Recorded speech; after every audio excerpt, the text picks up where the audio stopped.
Good evening, everyone. Welcome to the public statement hearing for National Grid / KEDNY, Greenpoint LNG Vaporizers 13 and 14, case 19-G-0309 and 19-G-0310.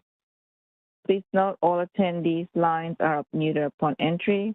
The hearing will begin at 6 p.m. For technical difficulties, please call 1-800-342-3330. Thank you.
Good afternoon.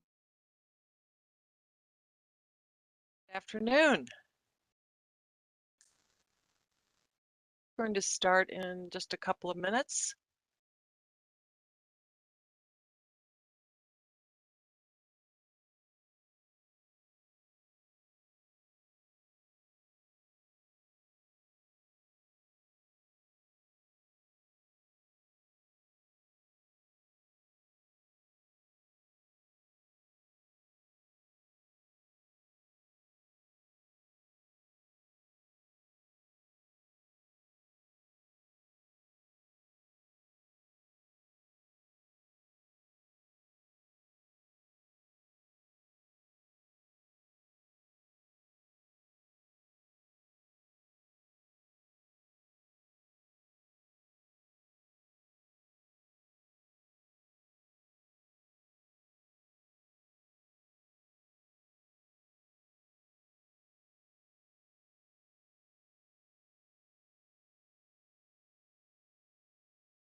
Okay, well, let's get started.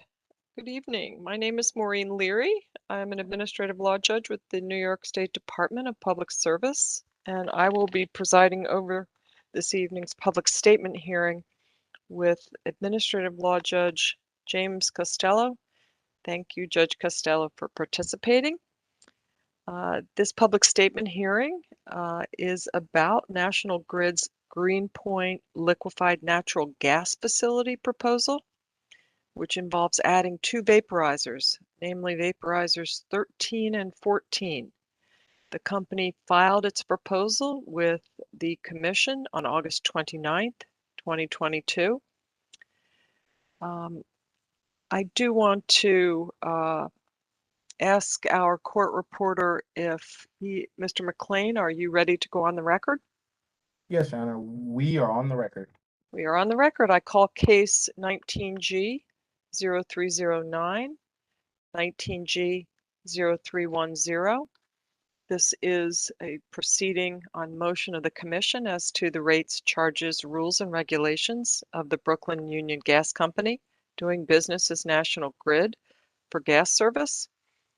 This public statement hearing was noticed by the Secretary to the Commission on August 29th, 2022, and it invited public comment on the Greenpoint liquefied natural gas vaporizer proposal, which I will refer to as the Vaporizer proposal this evening. Working with me this afternoon are representatives of the Department of Public Service Office of Consumer Services, Sangeetha Kalas, and who else do we have? Ms. Esmond Brown Anderson. Thank you so much to both of you and the Office of Consumer Services for your assistance in making this public hearing happening. And I want everyone to know that it couldn't have happened without them. I'd also like to thank all of the participants in this afternoon's or this evening's hearing. Civic engagement is really important. It takes time. And I very much appreciate, and on behalf of the whole department, I know we appreciate your engagement. I also were privileged to have Commissioner John Maggiore with us this evening. Commissioner Maggiore, would you be interested in addressing the participants? Thank you, Judge Leary. Yes, I am very thankful for everybody who's decided to participate tonight, as Judge Leary had indicated. As a commissioner, I find public statement hearings to be very informative and useful to understand what people think in the communities that are affected by actions that come before us. So I'm here to listen. You're not going to hear from me tonight, but I want to hear from you. So thank you for participating. And Judge Leary, thank you for the opportunity to say hello. Thank you. Thank you, Commissioner. Let me provide everyone with a roadmap of what we're going to do this evening.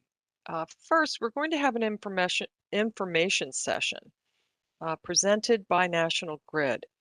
The company will provide some important information about its vaporizer proposal that you should know about.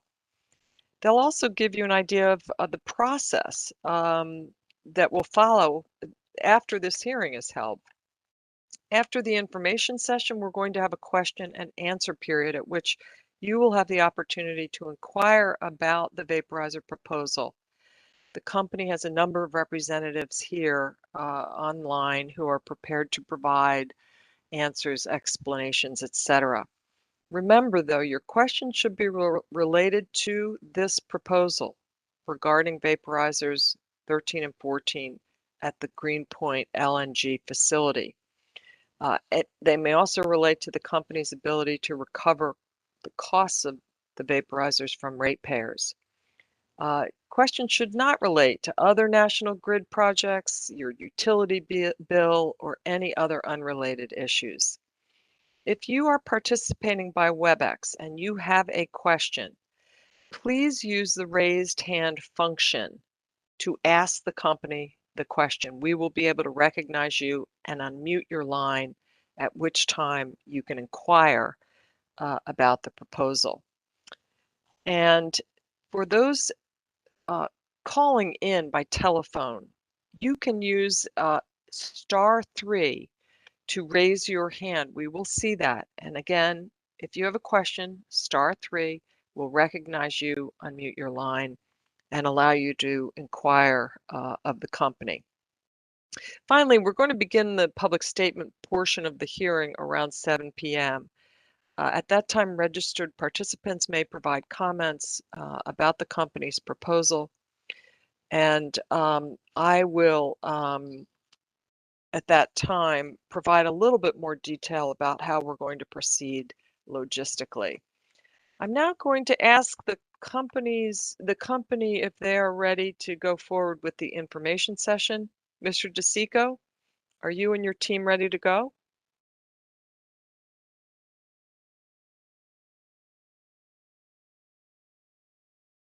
So we have to get some lines unmuted. I apologize.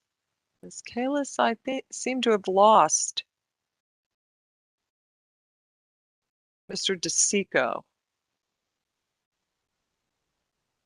I'm getting him up. Here he is. He's back. Okay. So on your screen, for the participants, you just saw the raised hand function, which should be in the lower right-hand corner of your WebEx screen. Mr. DeSico, are you? Good evening, Judge. I am on. Yes, thanks so much. Perfect. Go ahead. Yes, so thank you, Judge Leary. As the judge mentioned, my name is Phil DeSico, and I represent National Grid in these matters. I want to first thank everyone for participating in this session and for the session this afternoon and tomorrow, and for your continued engagement on these important issues. As I said this afternoon, public feedback, really now more than ever, shapes our approach to serving customers. And this meeting is yet another opportunity to hear your feedback. I appreciate what was a very, I think, constructive dialogue this afternoon, and I hope to do that again this evening. National Grid serves nearly 2 million customers in downstate New York, customers who rely on us every day to heat their homes and cook their food and power their businesses.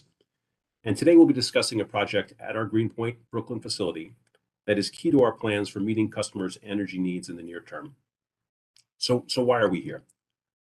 In 2019, we made commitments to the state of New York and to our customers. We said that we would find solutions that allowed us to connect new customers in the near term, and that we would solicit stakeholder feedback in developing longer-term solutions to meet our customers' energy needs. And we did just that through a public process that presented a range of options. We considered factors like reliability and affordability, environmental and community impacts across solutions that range from pipelines to barges to distributed infrastructure solutions and solutions that relied heavily on non-infrastructure like energy efficiency and demand response. And we heard feedback that very strongly supported programs that were non-infrastructure, programs that reduced demand instead of increasing supply. So with the benefit of that feedback, we developed an approach that in the first place relies heavily on energy efficiency, weatherization, demand response, and electrification to reduce our customers' energy consumption. We coupled that with a small portfolio of what are targeted non-pipes solutions to help support near-term safety and reliability of the gas network. One component of that plan is the Greenpoint Vaporizer project. As you will hear, this project allows us to use our existing Greenpoint storage asset more efficiently. It involves, importantly, no new gas supply, will only operate on a handful of days when needed to serve customers, provides unique and critical reliability benefits, and is more efficient and consumes less energy than existing units, which allows us to actually lower the direct emissions from the facility. In addition to the review by the Public Service Commission, the project requires an air permit from the New York State Department of Environmental Conservation, which will be addressed separately after this process. So moving to the next slide, I want to first talk about why it is that we need this project. Our forecast of customer demand really drives all of our planning. We use the forecast to develop models that will tell us whether our system is capable of meeting energy needs on the coldest days of the winter when our customers need heat the most. And it's critical because the health and safety consequences of not having a heating system, not having an active gas network on the coldest days are significant, and we've seen that in recent history. The forecast considers our customers' energy use, economic factors like housing and construction data to anticipate the future needs. The current forecast, which is really just a snapshot, it tells us what our system needs look like at the moment, projects increasing demand in the near term, which begins to flatten as energy efficiency and energy policy reduce demand in the future. So why is this all important?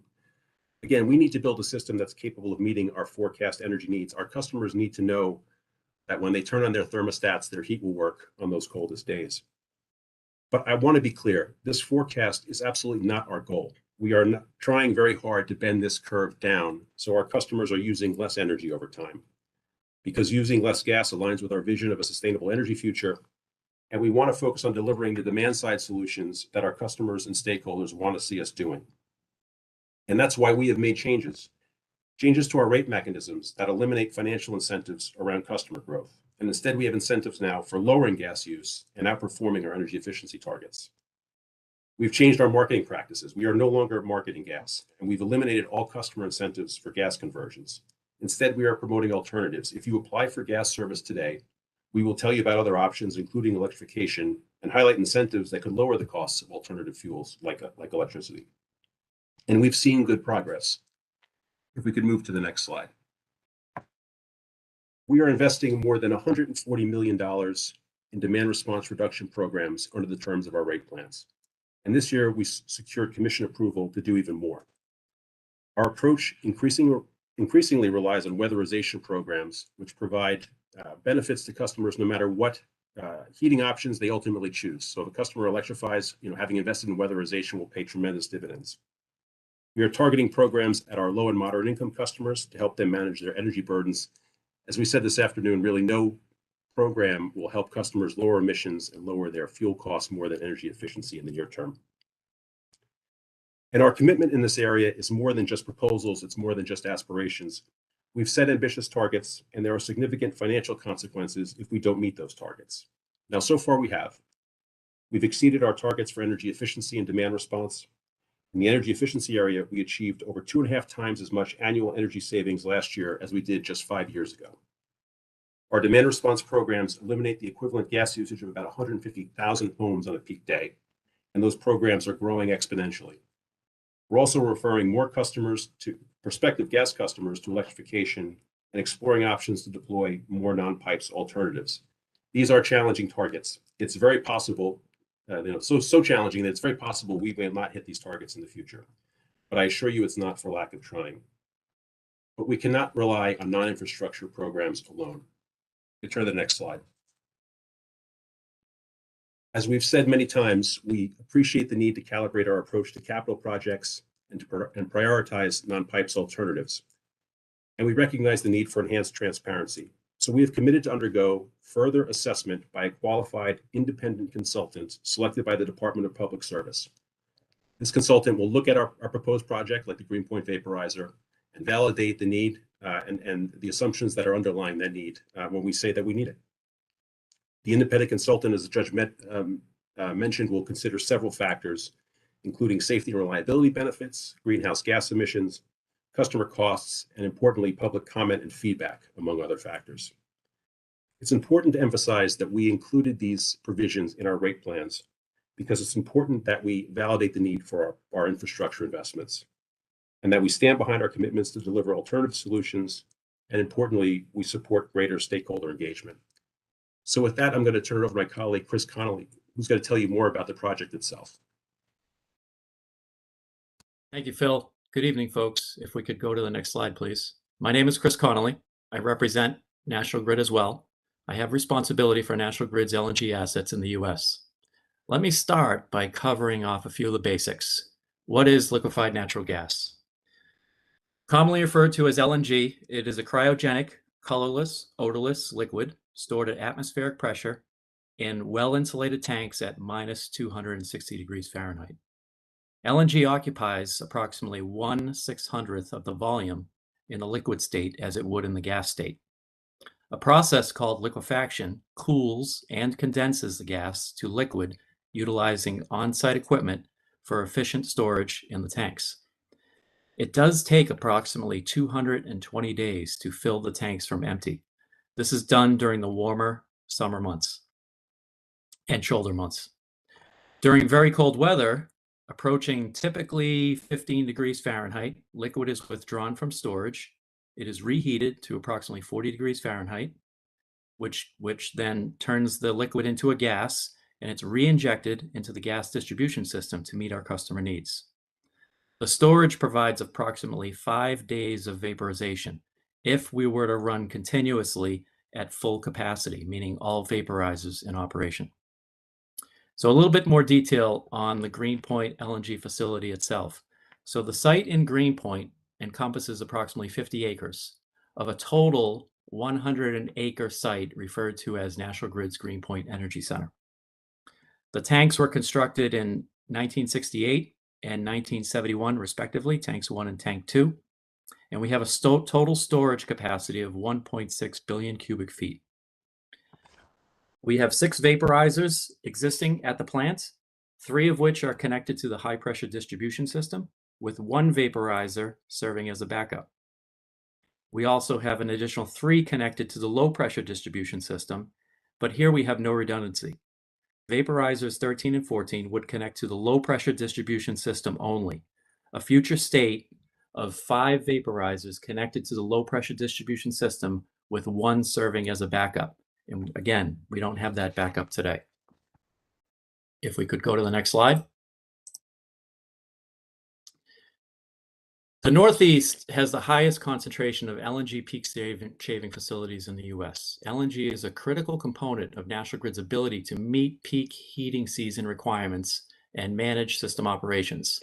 Without on-system LNG inventory, the company would be unable to meet peak heating season requirements.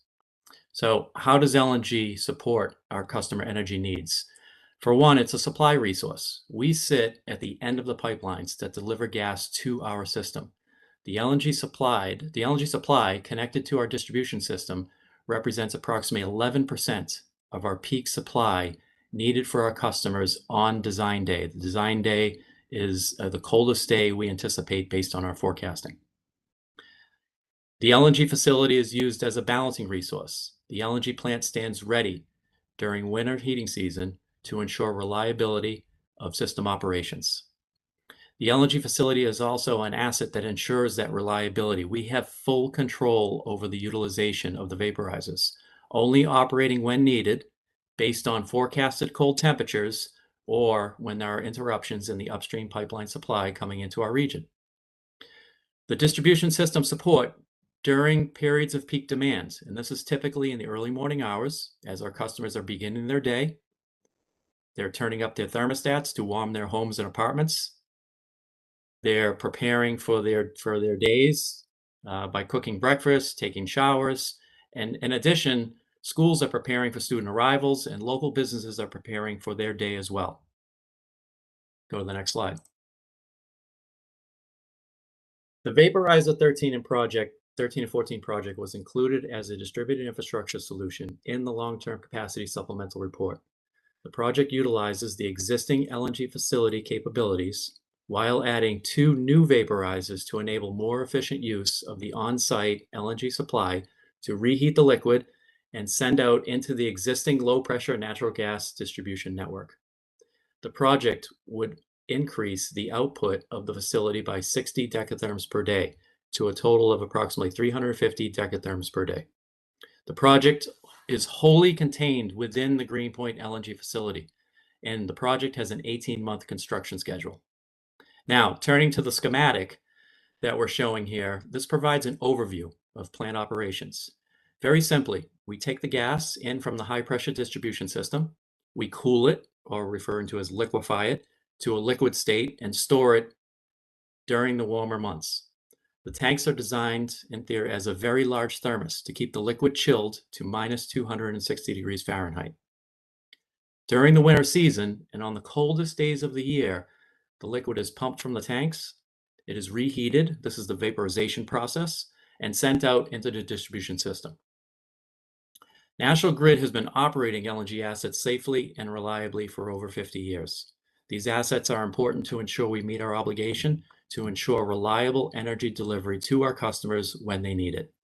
Now, it's important here that we make a distinction between this vaporizer project at the Greenpoint LNG facility and the MRI project that is in service, as there were many questions asked in the earlier information session and comments made about the MRI project. The Vaporizer 13 and 14 project and the MRI project are functionally independent, and they have different purposes. The function of the MRI project is to improve the reliability and the flexibility of the existing local distribution system. The MRI project does not impact system supply. Further, the projects are disconnected in time, place, and purpose. The MRI project was planned long before the Vaporizer project and was considered and was intended to improve the reliability and the flexibility of the existing local distribution system by creating an additional path for the gas to move through the existing local distribution system. There is no additional gas supply associated with MRI. The Vaporizer 13 and 14 project, on the other hand, is needed to more efficiently heat the on-site stored liquid back to a gas and send out on the coldest days of the winter when interstate pipelines are unable to meet the demand. If we could go to the next slide.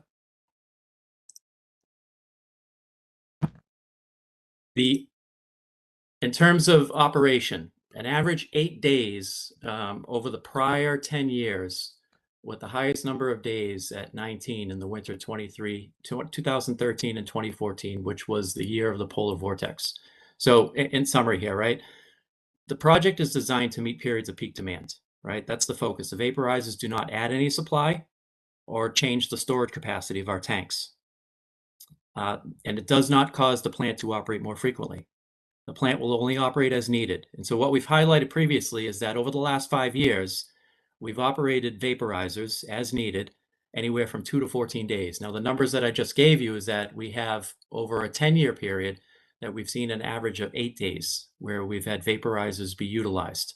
And I mentioned the polar vortex in the winter of 2013 and 2014, where we had a need to operate vaporizers a total of 19 days during that very cold winter that we had that year.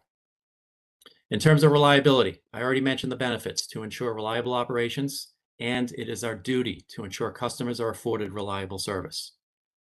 The project cost is approximately $65 million. We are utilizing our existing LNG asset because of the costs compare very favorably to other projects and options considered, and is able to be delivered without disruption to the community. In terms of environmental and emissions, because of the intermittent and infrequent operations, we will see reduced greenhouse gas emissions from the LNG facility with these new, more efficient units in place. This will also allow us to downgrade our existing permit, which caps nitrogen oxides to less than 25 tons per year, which is roughly half of the existing permit. And the last important piece here is the community. From a community impact standpoint, all work for the project is done within the footprint of the LNG facility. And as such, there is no disruption to the residents and the business owners in the area. There will be no noise impacts. There will be no traffic impacts. There will be no street restrictions or closures.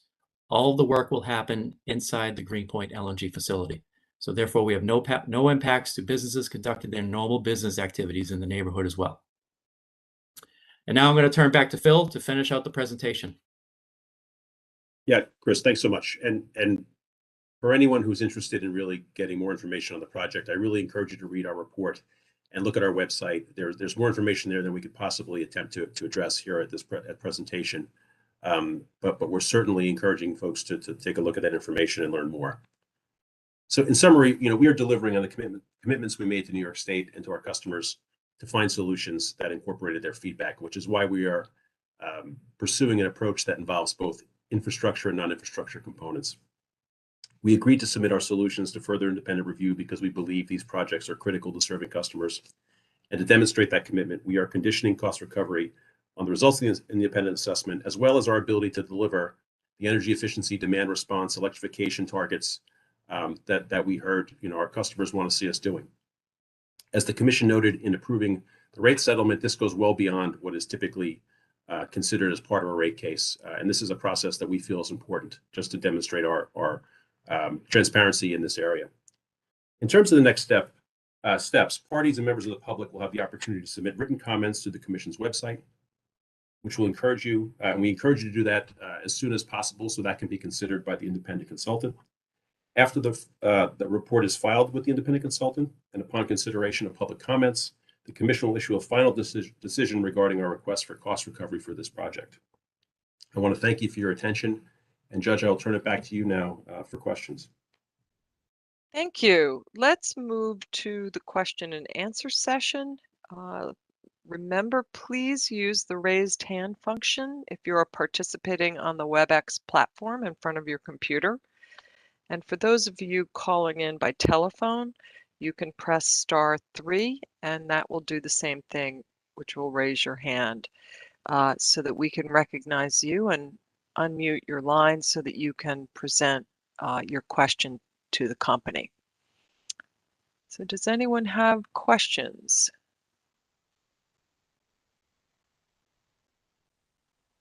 We have a raised hand, Your Honor. Okay.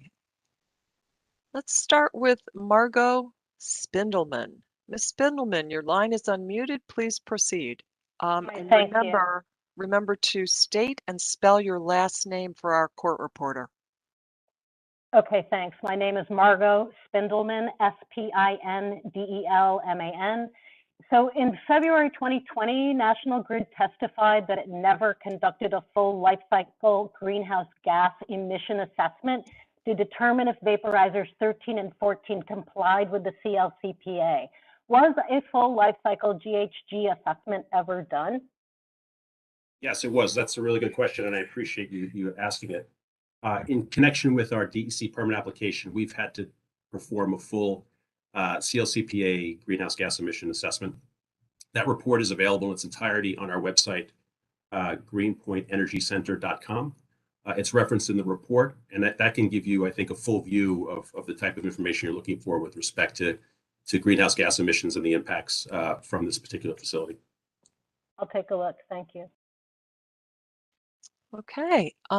Olivia Beals. Ms. Beals, your line will be unmuted in 1 minute, or not even 1 minute, but let me just keep an eye on that. You are unmuted. Please proceed, and remember to state your name and spell your last name for our court reporter. My name is Olivia Beals. Last name is spelled B-E-A-L-S. My question is, why does National Grid believe that the LNG vaporizers are what is needed to meet peak demand, rather than investing in projects like, for example, the biogas digesters at the Newtown Creek wastewater treatment plant?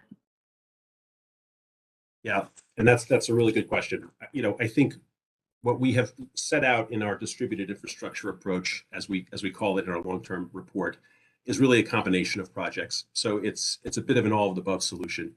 We are absolutely pursuing projects like the Newtown Creek gas digesters, and look forward to bringing on that supply in the near term in order to help meet our customers with renewable natural gas in a way we think is just a great opportunity, and really the kind of projects we're going to be pursuing as we go forward.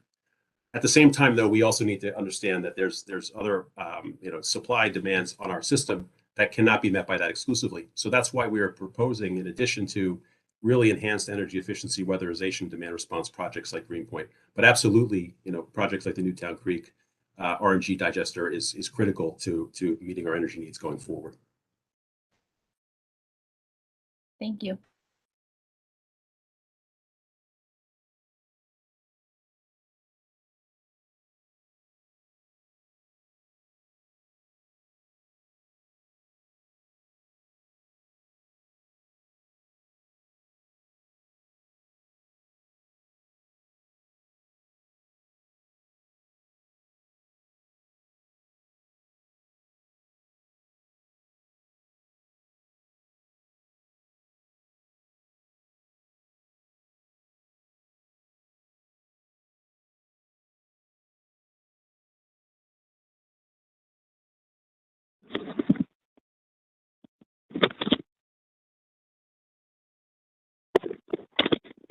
Judge Leary, should I unmute Laurel? Yes, you've already unmuted her. I'm sorry, I was speaking and I was on mute, so I apologize.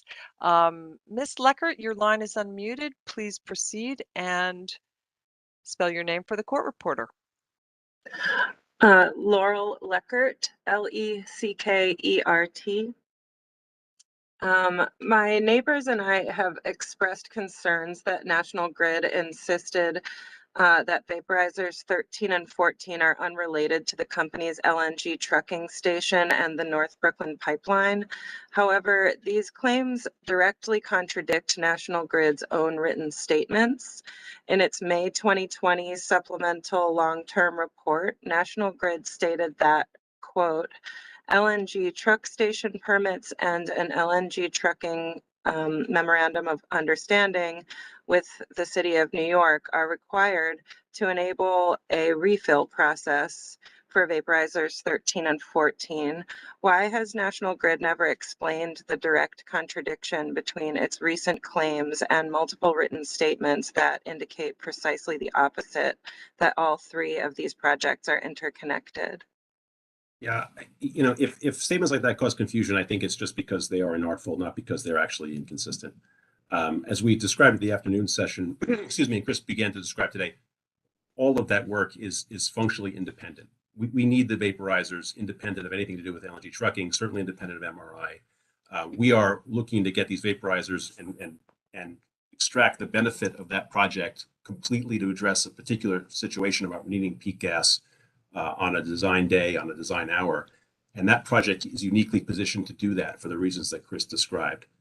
LNG trucking solves a different problem, which is if you find yourself emptying the tanks, or if you find some issue with your ability to fill the tanks in the first place, you wouldn't have the supply to do that. You need another solution.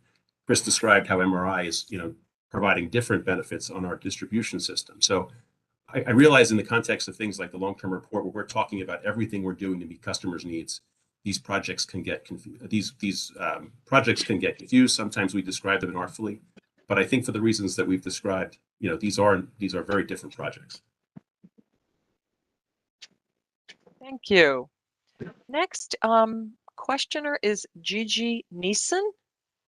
Ms. Neeson, you are unmuted. Please proceed. Yeah, hi there. My name is Gigi Neeson, Nieson. And my question is, in the last 3 years, National Grid has only used 10%, 1%, and 12% of the fracked gas stored in its Greenpoint tanks. And the CLCPA requires a reduction in gas use. So, why are these, vaporizers needed? National Grid's claim that it must be able to vaporize LNG at a faster rate to meet demand hasn't been substantiated. Yeah, so that's a really good question. And I think, it all depends on how cold a winter we have, and whether we have our other supply resources show up. So as Chris described, in the polar vortex winter, the plant was operating far more because of just the demands on the system and the need to do that. And as we've heard, one of the challenging aspects of climate change is that we could see more severe weather, both hotter weather and more severe cold. Another reason we need to be prepared and have this asset available on the coldest days of the winter, when we see them. But the other consideration here is that unlike the electric system that is designed with multiple redundancies, our gas system is just not set up that way. So if we have a failure on a pipeline system, we have no backups other than projects like the LNG vaporizers that would allow us with a non-system asset to deliver gas that we're not getting from other sources that we're counting on. So it's not just about meeting cold days. That's critically important, and that's why we're in the first place pursuing this project. But it's at the same time also the reliability and redundancy we get, where there is just no contingency built into the gas network. It's projects like this that allow us to be comfortable that if we were to lose another supply source, we would have this on system in our control that we could dispatch to meet our customer needs. So it's a good question, and certainly, again, if we don't need to operate it, we will not. I think history tells us, between 2 and 14 days in the last 5 years we have, and fair to say that that's likely to occur going forward as well. Thank you. Ms. Neeson, please lower your raised hand. Our next questioner is Kim Brasic. I hope I'm saying that correctly. I always get this wrong. I apologize. So your line is unmuted. Go ahead. I had to grow up with this last name. It's Kim Fracek, like the Czech Republic. Thank you. F like Frank, R-A, C like Charlie, Z like Zebra, E-K. We're concerned that the independent consultant you chose, PA Consulting, just gave National Grid an award in 2021. How are we supposed to feel secure that PA Consulting is actually independent? And what other consulting firms did you look at for the independent assessment? Yeah, I think it's important to understand that we didn't select any firms for the independent assessment, right? The Department of Public Service did. The firm is not working for us because that wouldn't be appropriate, nor should they. They're working for the Department of Public Service, and so we didn't consider any others because it wasn't our decision to make. What other firms did the Department of Public Service look at? Yeah, that's not a question that we can answer because that Oh, I see. we weren't involved in that as we shouldn't have been. Okay, well, I see that some of the commissioners and staff are on this call. Maybe they could answer some of those So, questions. Ms. Fracek, I am going to ask you to defer your question, and I will connect you with our technical staff who can respond to that. And I do not, they were on this afternoon's call, but they are not on this evening's call. Got it. So if you could defer that, I would much appreciate it. I do Sure. not know the answer myself, and I'm not supposed to answer questions anyway. So are you finished with your inquiry? Are you set with your If question? I could, well, I don't want to take time away from other folks in my neighborhood that have questions, but if I do have time for one more question, I would appreciate that. Go ahead. Go ahead. As you guys know, Phil, I was at the afternoon session, and one of the questions that didn't really get answered by a few folks is why National Grid is claiming that the MRI/North Brooklyn pipeline, as we call it in the neighborhood, are not related to the LNG vaporizers, because we already know that phases 1 through 4 are connected to a smaller pipeline because you couldn't build phase 5 because our community has already protested that, and that's why we're even at this hearing right now. So why do you not think we know that you're segmenting these projects to convince our public service commissioners that they're independent? Yeah, I mean, I think we've attempted to answer this question a few times now. I appreciate that there's technical elements of this that are probably not easily conveyed, but I think, Kim, we've tried to answer this question a few times and explain why they're wholly different projects, why they're not physically connected, why they're serving different needs. We're happy to take another run at it in another context, but I think we've tried to answer this question the best we can. I feel like earlier you said that the LNG vaporizers are not connected to MRI as it stands right now because phase 5 hasn't been built because our community is protesting it. So I just, we know that phase 5, that without phase 5, you like the LNG vaporizers, probably aren't going to move forward. However, because you're already building the vaporizers and the trucking station, we assume that you're banking on the fact that they'll be approved. Is that correct? No, far from it. So it would be completely pointless for us, to be pursuing this project if it required another project that we aren't moving forward with, right? The whole reason we're doing this is because we're explaining that it's critically necessary to meet customers' peak demand. If in fact it was only useful with another project, then that would be completely, useless and pointless and not actually address the issue. So again, I apologize if we're unable to articulate this perfectly, in the context of this particular proceeding. I think we've made a really good faith effort to try to explain the technical distinctions between the projects and why they are not related. But we're happy to take another run at it. Alrighty. And I think it's important to know that this is the company's entire system.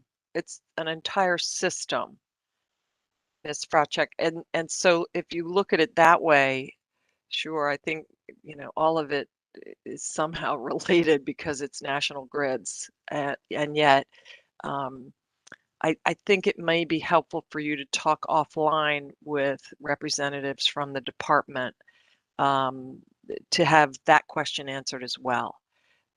Because I'll have to be honest with you, in this afternoon session, I had some confusion myself, so I understand the difficulty in the company explaining the technical separation here. I am not the person to do that, however. So I am going to contact our folks who will be able to respond to your question and connect you with them. Okay. Thank you so much. Our community is definitely not confused about it, but I would love to talk to somebody that you could connect me with. Thank you, Maureen. Of course. Okay, let's go to Monica Hunkin. Ms. Hunkin, your line is unmuted. Please proceed. Good evening. My name is Monica Hunkin. That's Hunken. And I just wanted to ask, in February 2020, National Grid testified that it never conducted an assessment to determine if vaporizers 13 and 14 disproportionately burden disadvantaged communities, as is required by the CLCPA. Was this assessment ever done? And if so, what was the result of that? Yeah, so actually this issue was presented in the context of our rate case. The commission weighed in on that in particular and said for a lot of reasons. First of all, because for the reasons that we described, this project actually lowers direct emissions coming from the facility because of the more efficient operation of the units. The commission also considered and articulated in its order the fact that this project is coupled with energy efficiency, weatherization, demand response, including programs that are targeted at low and moderate income customers and giving them opportunities to realize energy efficiency savings and cost savings from those programs.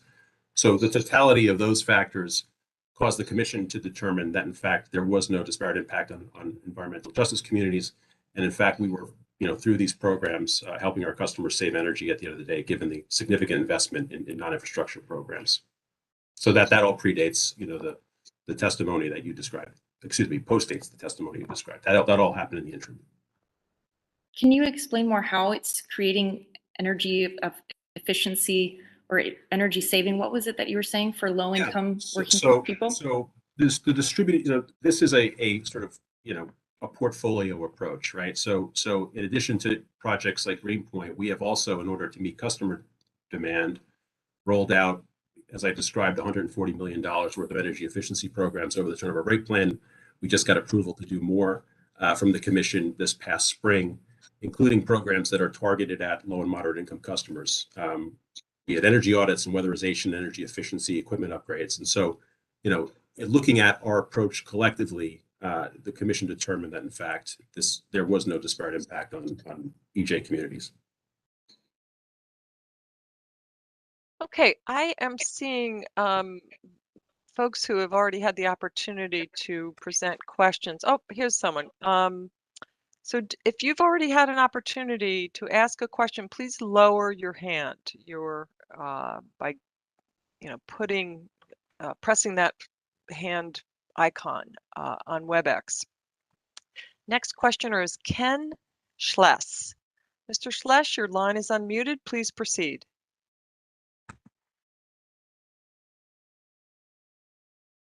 Hello, can you hear me? Yes, we can. Okay. Go ahead. I just want to follow up from the last question because my understanding is that the old vaporizers are not going to be decommissioned. So I don't understand how there could be a lowering of greenhouse gas emissions if we're just adding to the portfolio of frac gas combustion. Yeah. So I'll turn this over to Chris I'll turn it over to Chris, but I think the short answer is, as we have the need to operate the vaporizers, we will in the first place use obviously our newer, more efficient units. And it's only on the rarest occasions that all vaporizers operate at the same time. But Chris, why don't you take that question? Yeah, Phil, thank you. And thank you for the question. You're absolutely right that we will be cycling the vaporizers and running the newer vaporizers that are more efficient than the existing vaporizers at the site. In addition, important to highlight, and again, I mentioned this earlier in the information session, is that one of the vaporizers will act as redundant. So again, that provides us additional reliability and resiliency of our plant to ensure that we can meet our peak customer needs during those coldest days of the year. So Mr. Connolly, just by way of clarification, are all of the vaporizers located at the Greenpoint LNG facility operational? Yes, they are. Yes, the existing 6 vaporizers that we have at the LNG facility are all operational. Okay, I thought there were 8. No, the plan with Vaporizer 13 and 14, we would have a total of 8. Of which, out of the total 8, 2 of which will be used for backup purposes or redundancy. Thank you for that explanation. Mr. Schless, are you satisfied? Do you have any additional inquiry? I heard you. I may have cut you off. I apologize. Yeah, I guess the question, needs to be fleshed out a little bit more, because my understanding is the vaporizers will be in operation throughout the course of the year to fill up the LNG tanks, and not really used, mostly not being used on a short-term process, or is that incorrect? So No, yeah. Sorry, I don't mean to talk over you. no, that's okay. Okay, so let me help you. Let's help clarify that. So, and you have it in the reverse order. So the vaporizers are actually used during the winter heating season, dependent on temperature, coldest days of the year, to take the liquid out of the tanks, to heat it to a gas state, and send it out into the system. So they're used very infrequently and intermittently, only largely driven by the weather forecast, the temperature that we have during the winter months. Okay, thanks for clarifying that. I had that wrong, but still, it seems weird to me that you'll be using these older ones when it seems like we haven't met the need for even the ones that we have online. But okay, that's my question for now. Okay, our next questioner is Ann Pearson. Ms. Pearson, your line is unmuted. Please proceed. Hello, my name is Anya Pearson. I'm curious if this new development is being paired with plans for alternative means of providing heating, or if the plan is to just continually build more of these, relatively dangerous vaporizers in our city as demand increases, Yeah, that's a good question. And so the short answer is we are absolutely and increasingly relying on not those non-infrastructure solutions, as we call them, or we call them demand side solutions, be it energy efficiency, demand response, electrification. As I described before, customers that, or I should say applicants that are seeking to connect to the gas system will hear about other options. This is the gas company encouraging our customers to become electric customers if they're good candidates for that. We are also, again, investing in unprecedented levels in energy efficiency and showing some really good results. Things like demand response that really weren't even programs a few years ago. We have started to ramp up and are only growing in order to meet this issue. Again, the best solution we have is having our customers use less energy instead of adding more supply. Excuse me. So that's absolutely what we're prioritizing. That said, we still need some projects like the Greenpoint Vaporizer project in order to get us through the next couple of years. But our expectation is going forward and after these projects, it will really be those demand side measures that allow us to continue to meet customer energy needs in the future. Okay, have you been able to project that actual increased demand over time? Yeah, so we have, and there was a slide in the pack that had our forecast. And I should say, our forecast has assumptions around energy efficiency. It has assumptions around energy policy. It has assumptions around issues like the building electrification law changes in the city of New York. So all of those things are factoring in our decisions. We are, as I described before, what we are currently forecasting is not our goal. Our goal is to make that demand curve bend down. We want to reduce demand so we don't have to find ourselves trying to develop these projects and having these conversations. We'd much rather have conversations around helping our customers find energy efficiency solutions to their energy needs rather than these types of supply projects. Now, Mr. DeSico, would you just briefly explain for some of the participants what demand response means and how it works? Sure. And this is something, in some ways we've been doing for years, but we're now doing it in a much more targeted way. So with demand response, we look for customers who are willing to participate and voluntarily curtail their gas usage when we need it most. Typically, it's industrial customers or large buildings that have the ability to either turn off their heating needs or turn off their consumption or switch to alternate fuels. And what that allows us to do is instead of having to produce that supply on those coldest days, we just have our customers shed that load and we can serve our other customers, human needs customers in particular, that are relying on us to keep their homes warm and don't have other options. So it's really, we've done programs like that. We've had interruptible customers for decades. It's been something we've prioritized. But really, we're now looking to do it more surgically or more strategically. and find those largest customers that at the peak hour are willing to get off the gas system and allow us to serve everyone else and save that supply need. Thank you. I think that ends the question and answer session. I don't see any additional questioners, although I could be wrong. Ms. Kalas, is there anyone else that would like to present a question to the company? Okay, I see Barbara Hertel. Ms. Hertel, your line is unmuted. Please proceed.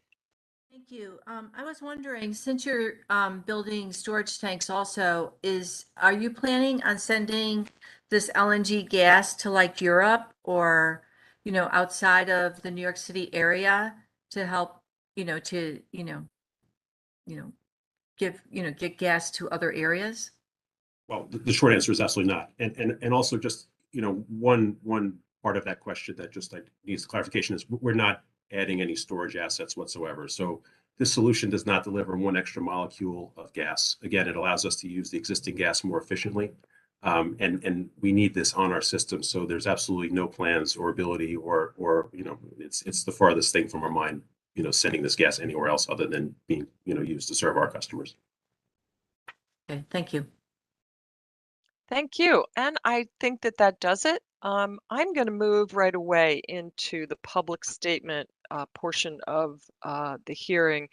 And I introduced everyone earlier to Commissioner Majori. We are fortunate to have the chair of the commission, Chair Rory Christian, attending this evening's hearing. And I'd like to introduce you to Chair Christian. And Chair Christian, I give you the floor. Thank you, Judge Leary, and good evening, everyone. I joined a few minutes late, so apologize for missing the early part of the discussion. But it's clear from what I've been able to catch that this project is of great interest. And I'm looking forward to hearing the public comments and hearing what you have to say about this project and its viability for the future. So I want to thank you all for taking time out of your days to be here this evening, and looking forward to a healthy discussion. Thank you all. Judge Leary. Thank you, Chair Christian. I want to reiterate a couple of things and then go through some logistics. So this hearing is about a proposal that the company has made that's currently pending before the commission. The commission will ultimately decide thumbs up or thumbs down. And the company's proposal, as you've heard, requests the approval to recover the costs of Vaporizers 13 and 14 at the Greenpoint liquefied natural gas facility. But it's also important for you to know that in 2021, the company agreed and the commission ordered that this proposal be subject to review by a qualified independent consultant. Now, you've heard this, but to me, this is critically important for the public to know. In its review, the independent consultant is required to apply specific criteria, including your input, public input, like the comments you're providing tonight. In addition, the independent consultant is required to consider many other factors, such as the cost of the proposal, the reasonableness of the forecasted demand for this type of energy, the potential greenhouse gas emissions, safety and reliability benefits, other viable alternatives that could meet or eliminate the demand. And just to give you a sort of better picture of what's going to happen going forward, following the independent consultant's review of the proposal, there will be a written report provided to the commission that contains an analysis and details and recommendations. And that report will be publicly available to you on the department's website, www.dps.gov. That's going to happen in about 45 days from the date the proposal was filed, which was, I believe, August 29th. And that puts us on or about October 15th. So look for it then on the website, and you'll be able to read it by looking for the search function button and putting in the case number, 19G0309 or 19G0310. So what happens in this report? Well, the independent consultant may recommend to the commission that the vaporizers 13 and 14 be constructed after considering that criteria, but the independent consultant may also determine they're not necessary.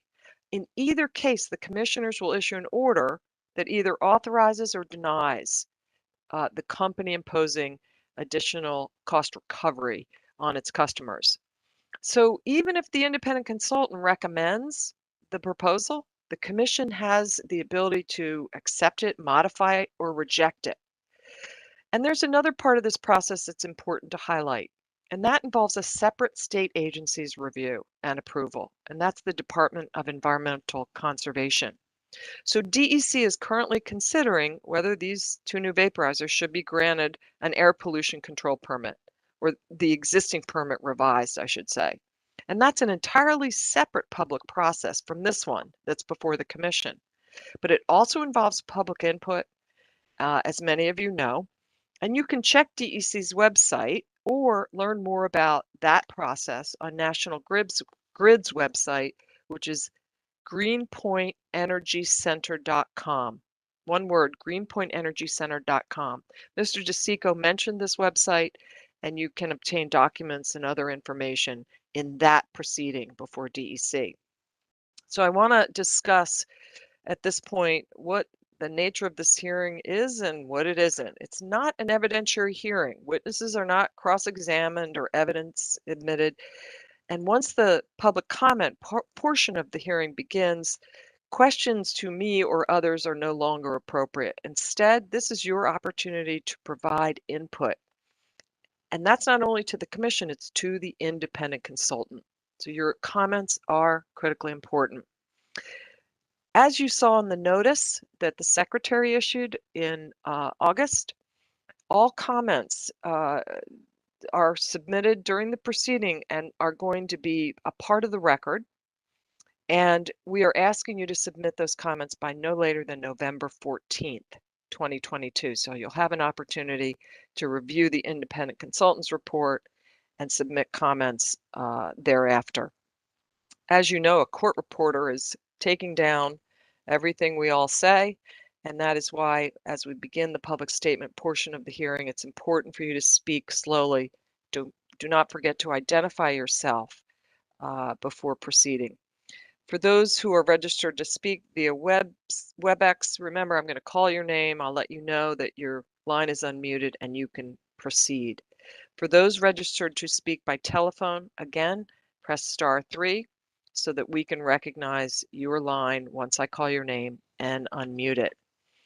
If I don't hear you begin to speak or we can't find you, I'm going to have to move on to the next speaker, but I will circle back and recall your name and attempt to capture the comments that we may have missed.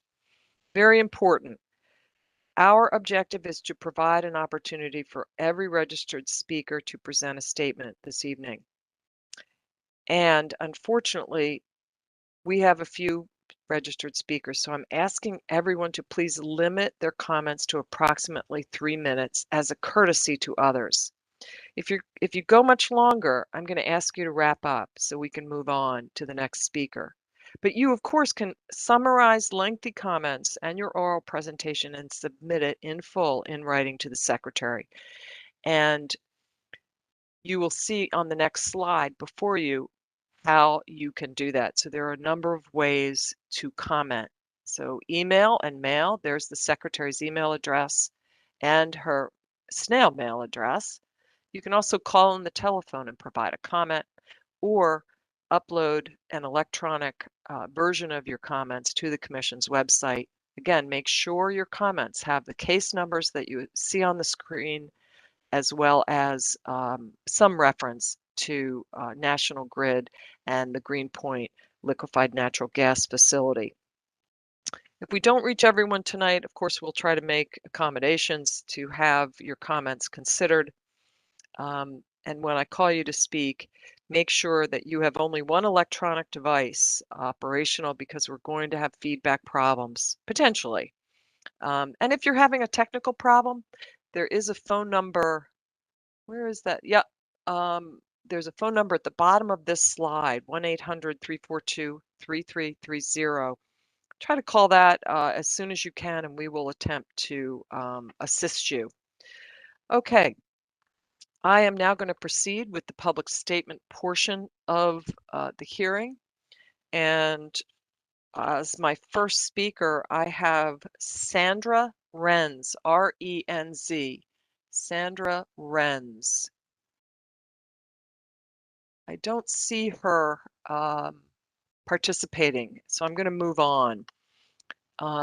Jean Salshi? No. Mary Finneran?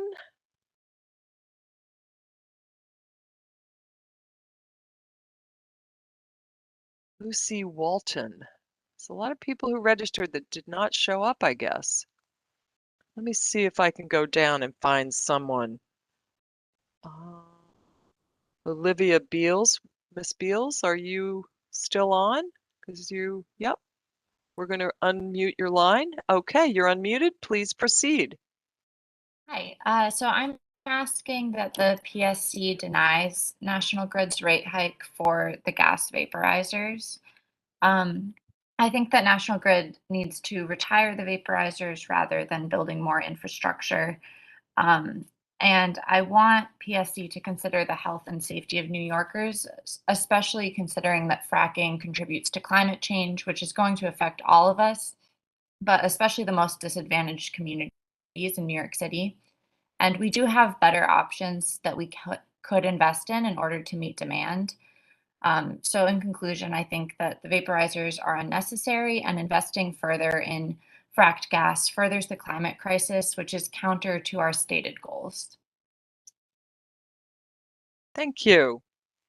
Going down my list, I am not seeing many of the folks who have Barbara Hertel.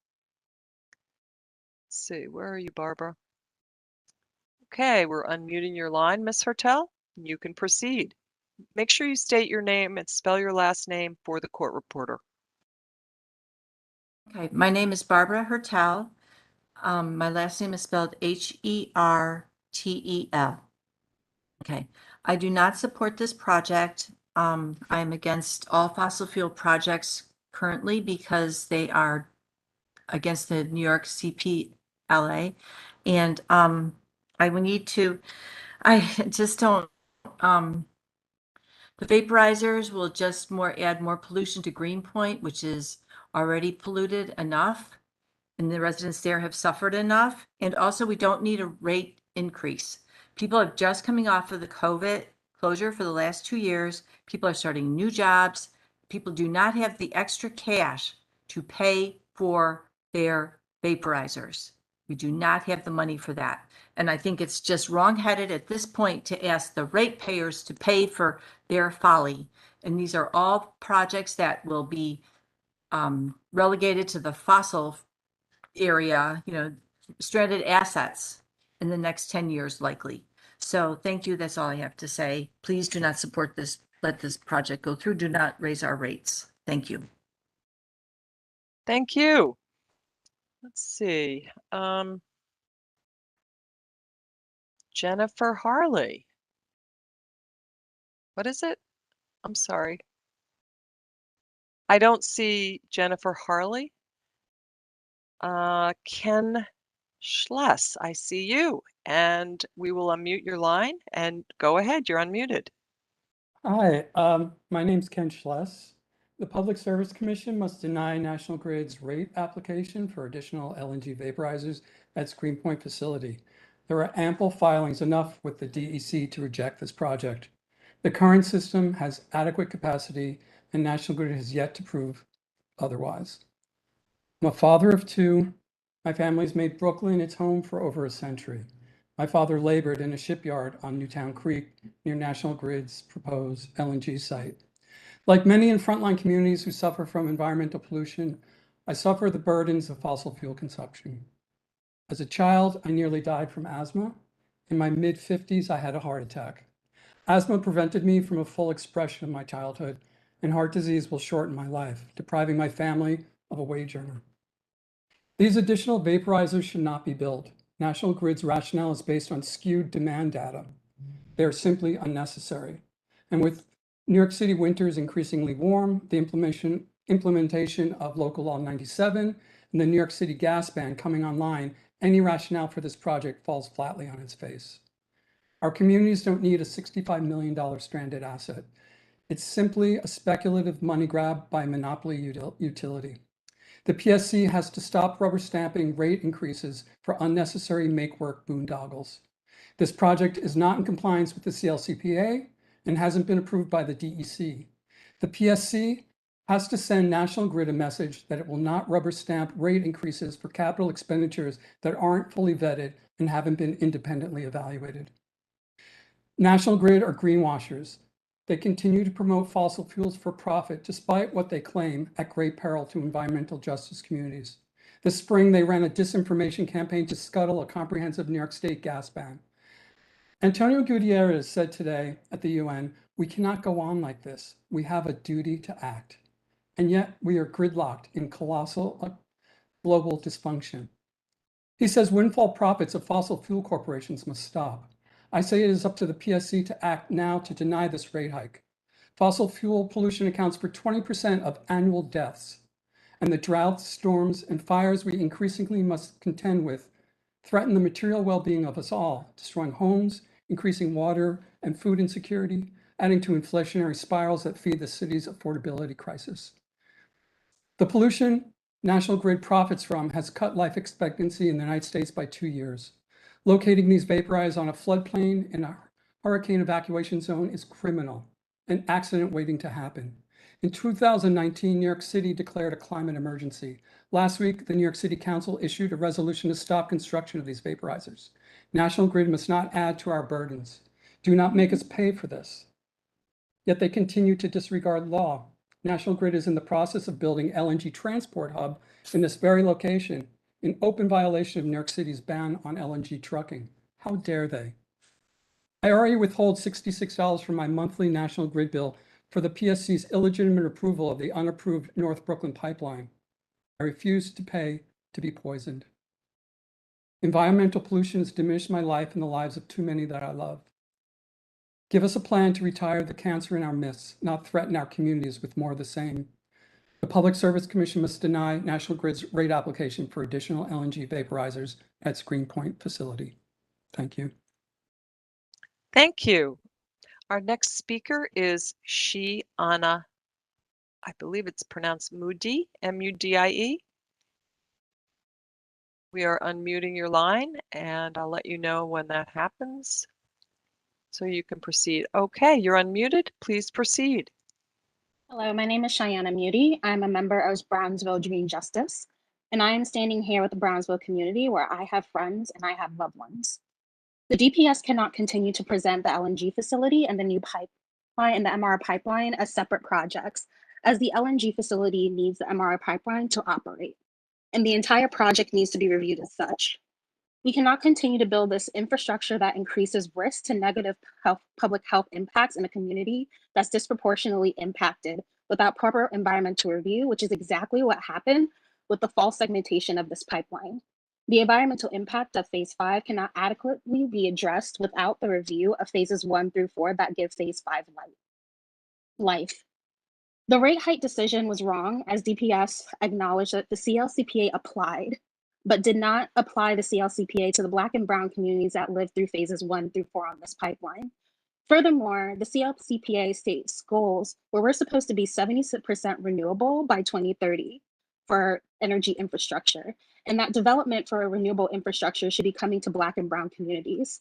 This is not a number that's meant to address the urgency of the climate crisis. So I kind of find it interesting in our call today that National Grid is ignoring this and building out new gas infrastructure, and by hiding behind energy efficiency measures. Number one, energy efficiency measures alone do not fully address greenhouse gas emissions, which can only be addressed by electrification of energy infrastructure. And that means the electric grid. These energy measures, like the demand response that you mentioned, do not change with the source of energy. You can still do demand response with an electric grid.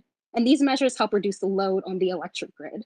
That's where this reliability for the highest demand day should be coming from. Renewable infrastructure and leveraging what we're doing in the building energy industry by making buildings more efficient and more energy conservative by lowering their demand through a host of energy conservation measures, what software companies are doing to predict that load on the grid, what New York State is doing to be able to push online sources of green energy like the Champlain Hudson Express to approach the climate crisis, to build out the electric grid, to meet the demand of being able to heat and cool our homes and have cooking and all these things that we use daily.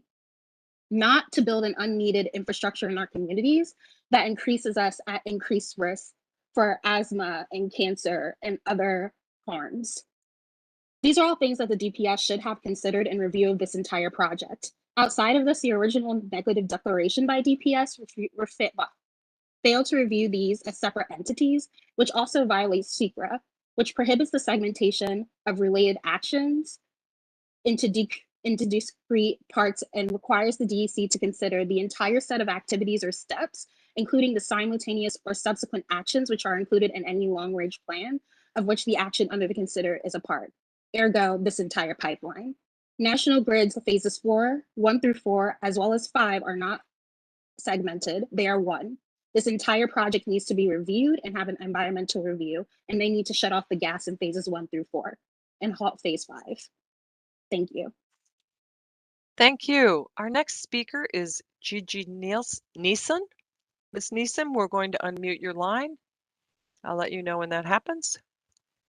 You are unmuted. Please proceed. Don't forget to spell your name for the court reporter. Yeah. Hi, my name is Gigi Neeson, so Gigieson, and I'm a resident of Bed-Stuy. As someone who, due to my location, is forced to pay National Grid to heat my apartment, I urge the Public Service Commission deny National Grid's fracked gas vaporizers.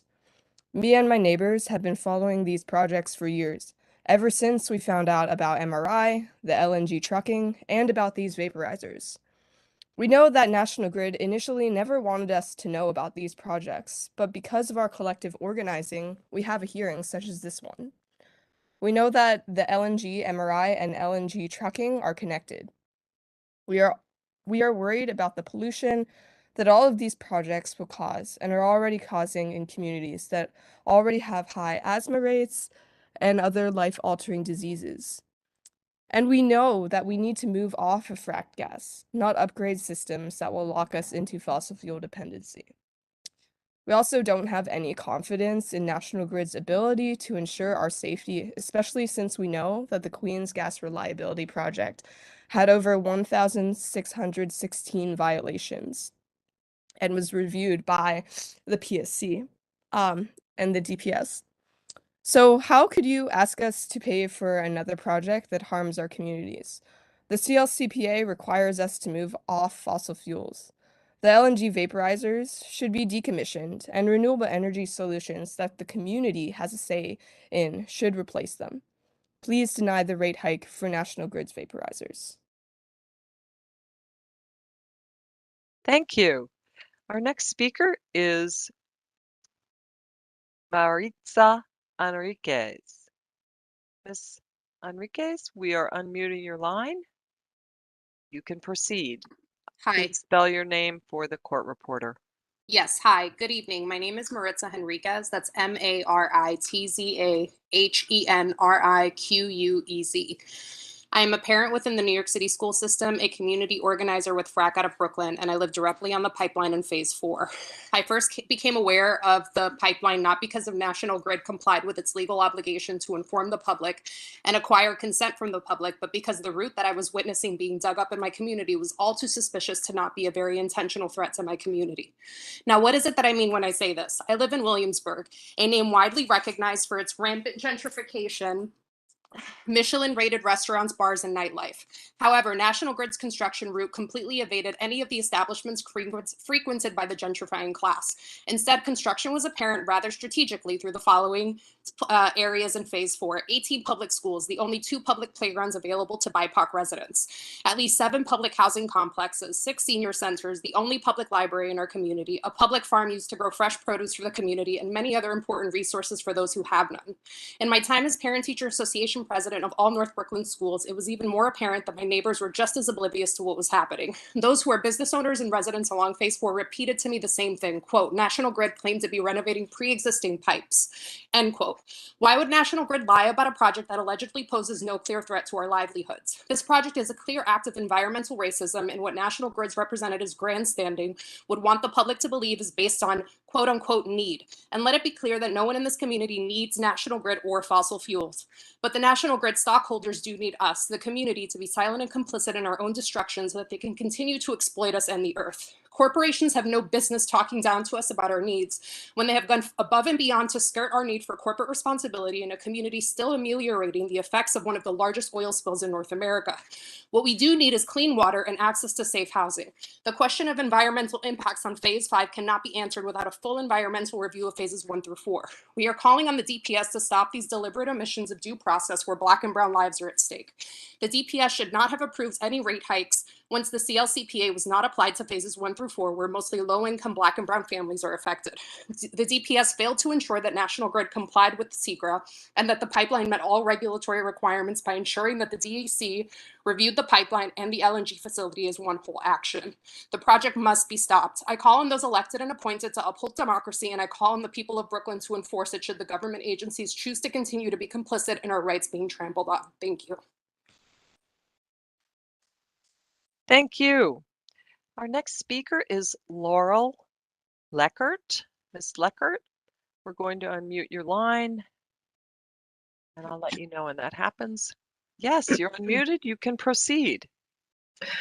Hello, my name is Laurel. I live in the evacuation zone of the North Brooklyn pipeline, and I'm here to demand that the PSC deny National Grid's rate hike to cover their costs for building 2 new fracked gas vaporizers. I think it's crazy that we're even having this hearing today, since both New York State and New York City climate laws require that we reduce the use of fracked gas in order to meet our goals of reducing greenhouse gas emissions.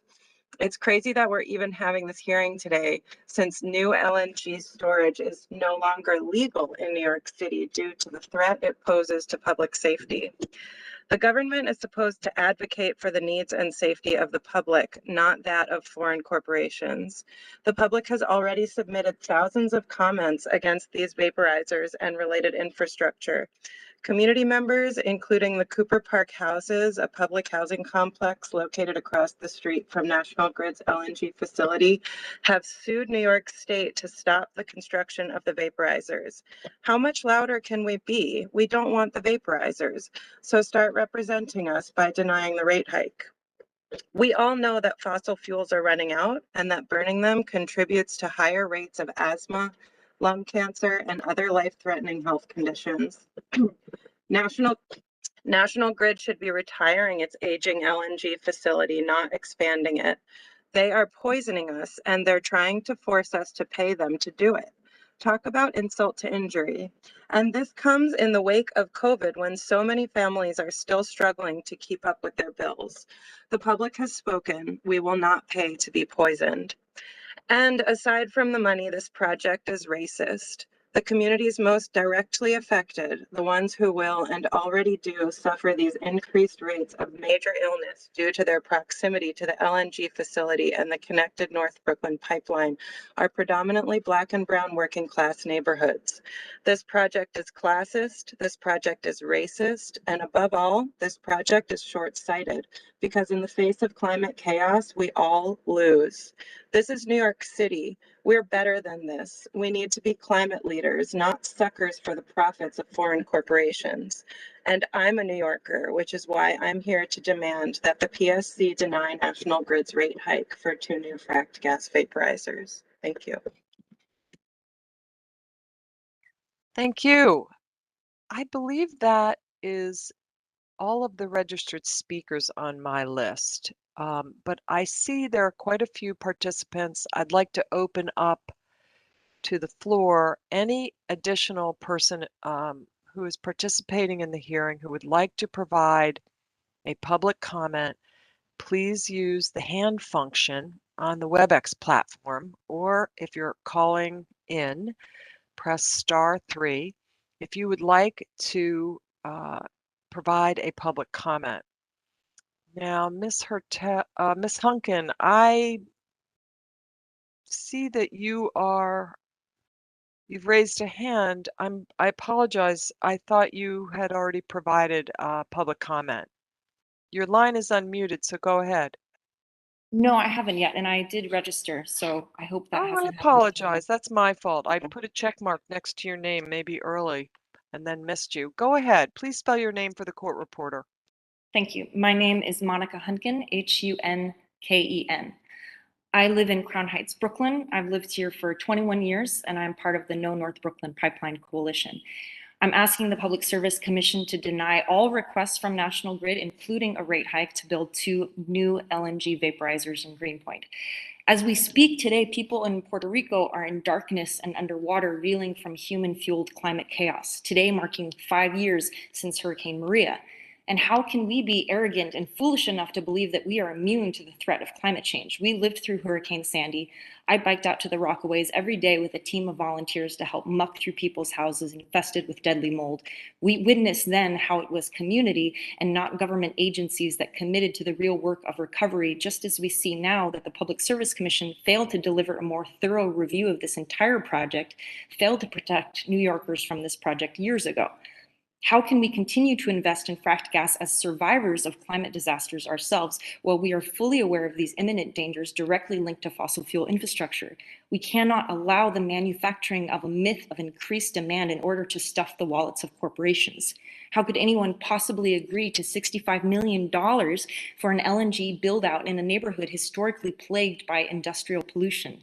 The communities living along the pipeline and Newtown Creek did not consent to be a sacrifice zone, passively waiting to consume more poison so National Grid can make a profit. Perhaps National Grid believes that New York governing bodies will pay no mind and forget about BIPOC and working class neighborhoods, throw them under the bus, let them suffer and call it another day of business as usual. But we are fighting back, even through debilitating cancers and asthma and other illnesses that creep in invisibly like Rachel Carson's Silent Spring. That is how I lost my father from exposure to a chemical used in fracking. That is why I'm here. The people of Cooper Park Housing, who live directly across from National Grid's facility and have been suffering from it, are suing to stop construction of the vaporizers. Thousands of New Yorkers have attended rallies, protests, spoken at hearings, and submitted comments, endless comments, against this unnecessary and unjustified LNG expansion. It is tragic that everyday people who work full-time jobs, contribute to society, struggle to pay bills, to survive through pandemics and economic crises, must also take on the enormous task of fighting for our own health and safety, something that should be a basic given right. Instead of pouring millions more dollars into the death machine of outdated fossil fuel economy that denies the authority of the CLCPA, make National Grid retire this LNG facility, distribute these funds immediately into New York's future of a livable, green, sustainable energy future, invest in our health and prosperity. Systems are only held up by individuals. Each of you has the opportunity to show us your humanity, to step into real power, and to stand in solidarity with us now. Thank you. Thank you. Ms. Kylas, we have a call-in user. We're going to, your phone number begins 347-623. We're unmuting your line. Can you hear go me? ahead. I can hear you. Can you hear please, me? Yes, please state your name to the court reporter.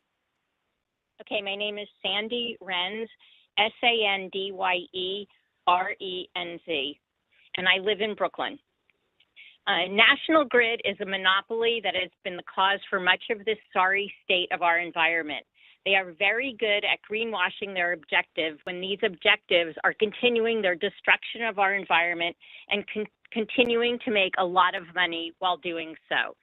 National Grid should not be able to build more vaporizers. Our planet is in crisis, and this action by National Grid will only add to its distress. Ratepayer dollars are not used for long-term climate solutions, but to perpetuate our current climate crisis. National Grid is asking for ratepayers to be complicit in their global destruction. There is already too much environmental injustice, and this proposal does nothing to address the racist legacy of fossil fuel pollution by National Grid and others. The vaporizers are not needed and should not be built, and ratepayers should not be made to cover their costs. I'd also like to say that I wholeheartedly agree with this afternoon, the people who spoke this afternoon and this evening in opposition to this project. Their facts and reasoning was completely right on. We can have a safer and better world. Thank you. Thank you. All right, this is the last call for any of our participants to provide a public comment. If you have not done so already, please use the raised hand function on your computer or press *3 if you are calling in on a telephone. Anyone else wish to provide a public statement?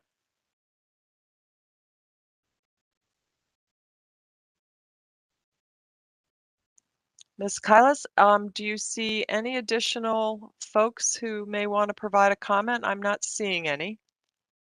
No raised hand, Your Honor. I'm sorry? No additional raised hands, Your Honor. Oh, thank you. Okay. So, again, I want to remind everyone that there are other ways to comment on this proposal, and they are listed on the Secretary's notice. They're also provided on the screen before you on our PowerPoint. Make sure your comments refer to the case number, which is there, 19G0309 or 19G0310. And you can provide written comments by email or mail, U.S. mail, to the Secretary of the Commission. You can phone in, or you can upload your comments to the department's website. Again, www.dps.gov. I'm sorry, .ny.gov. In that case, I'm going to wrap things up for this evening's public statement hearing. I would like to thank Chair Christian and Commissioner Majori. I'd also like to recognize the director of our Office of Consumer Services, who's also been participating, I believe, both in this afternoon's and this evening's hearing. This is a very important contact for public outreach and, providing consumer services. Richard Berkeley, I'm not going to impose on him to say anything, but thank you, Director Berkeley, for participating.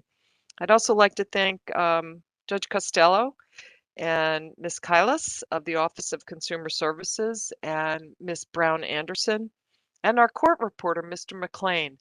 We are off the record, and thank you all for participation. Have a wonderful evening. Thank you. Thank you.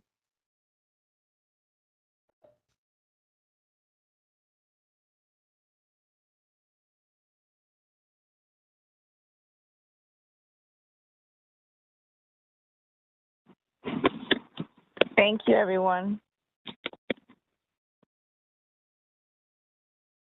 Good night.